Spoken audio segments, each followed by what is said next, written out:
AIMIM नेता अकबरुद्दीन ओवैसी ने महाराष्ट्र के छत्रपति संभाजीनगर यानी कि पूर्व में औरंगाबाद में नगर निकाय चुनावों को लेकर आयोजित एक चुनावी रैली को संबोधित करते हुए तीखे राजनीतिक और सामाजिक मुद्दे उठाए। उन्होंने मतदाताओं से अपील की कि जिन लोगों ने औरंगाबाद का नाम बदला है उन्हें आगामी नगर निकाय चुनावों के बाद शहर का मेयर नहीं बनने दिया जाए। ओवैसी ने कहा कि औरंगाबाद से लोकसभा और विधानसभा चुनावों में हार के बाद अब हर एक वोट की अहमियत को समझने की जरूरत है और नगर निगम में सत्ता ऐसे लोगों के हाथों में नहीं जानी चाहिए जिन्होंने शहर की पहचान बदली। अकबरुद्दीन ओवैसी ने अपने भाषण में मुसलमानों से आपसी मतभेद भुलाकर एकजुट होने की अपील की। उन्होंने कहा कि देश में मुसलमानों के खिलाफ लगातार अन्याय और अत्याचार हो रहे हैं और ऐसी स्थिति में समुदाय का संगठित होना जरूरी है। ओवैसी ने कहा कि हर वोट की ताकत को समझना होगा और यदि मुसलमान बिखरे रहेंगे तो उनके अधिकारों की आवाज कमजोर होती जाएगी। उन्होंने कहा कि अगर समुदाय संगठित और एकजुट नहीं होगा तो वो सिर्फ विरोध करता रह जाएगा लेकिन उसके हालात नहीं बदलेंगे।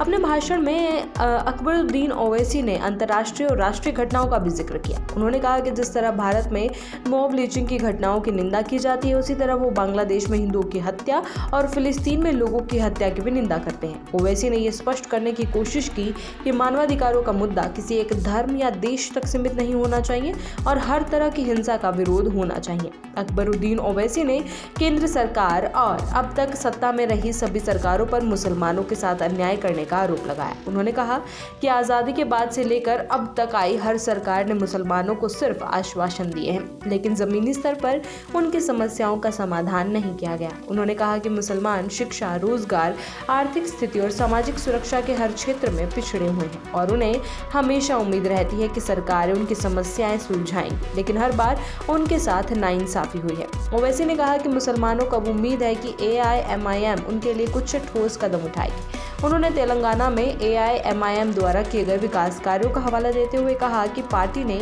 वहां जनहित से जुड़े कई काम किए हैं और यही उसकी पहचान बन चुकी है।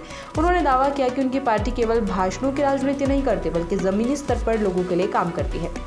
अपने भाषण के दौरान अकबरुद्दीन ओवैसी ने प्रधानमंत्री नरेंद्र मोदी पर तीखा हमला बोला। उन्होंने आरोप लगाया कि प्रधानमंत्री को ना तो देश से प्यार है और ना ही देश की वास्तविक समस्याओं की चिंता। ओवैसी ने कहा कि देश की अर्थव्यवस्था लगातार कमजोर हो रही है, महंगाई बढ़ रही है और बेरोजगारी चरम पर है लेकिन इन मुद्दों पर सरकार गंभीर नहीं है। उन्होंने कहा कि जब सरकार की नाकामियां सामने आती है तो ध्यान भटकाने के लिए हिंदू मुस्लिम का मुद्दा खड़ा कर दिया जाता है। ओवैसी ने भारतीय सेना का जिक्र करते हुए कहा कि देश आज सुरक्षित है तो उसके पीछे फौजी भाइयों की कुर्बानियां हैं। उन्होंने सवाल उठाया कि देश को चौकीदारों की जरूरत है या फिर सेना जैसे बहादुर लोगों की जो सीमाओं की रक्षा करते हैं।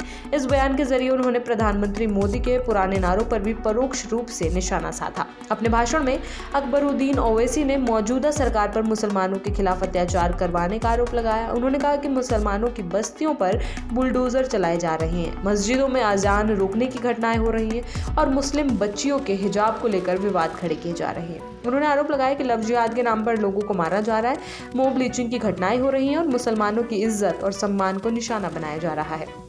ओवैसी ने प्रधानमंत्री मोदी, बीजेपी समर्थकों और गौ रक्षकों का नाम लेते हुए कहा कि इनके नाम पर मुसलमानों पर अत्याचार किए जा रहे हैं। उन्होंने कहा कि चाहे कितना भी जुल्म किया जाए लेकिन हिंदुस्तान का मुसलमान थकने वाला नहीं है और वो अपने हक और सम्मान के लिए संघर्ष करता रहेगा।